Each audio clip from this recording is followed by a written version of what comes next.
Mais il y a un point qui me frappe.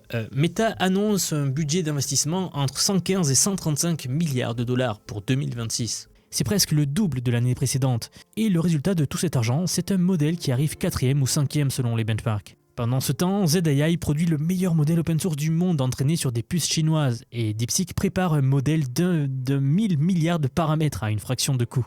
L'efficacité avec laquelle les labos chinois convertissent des ressources limitées en résultats de pointe est franchement impressionnante. Et l'open source ne progresse pas seulement côté modèle de langage, vous l'avez vu, côté vidéo aussi, il y a des mouvements très intéressants pour les créateurs. Car oui, côté open source et génération vidéo par IA, nous avons LTX 2.3 de Lightrix, qui est un modèle de génération vidéo open source de 22 milliards de paramètres qui génère audio et vidéo synchronisés en un seul passage.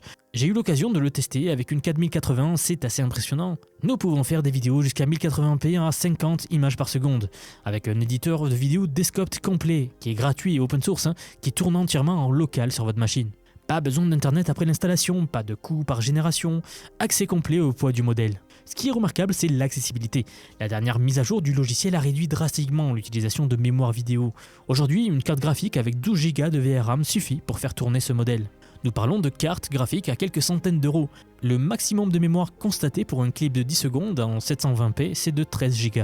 Depuis janvier, près de 5 millions de personnes ont déjà téléchargé LTX2 et la communauté a développé des optimisations qui accélèrent l'inférence de 2,3 fois. Il y a des LoRa pour des styles, des mouvements et des cas d'usage que Lightrix n'avait même pas envisagé.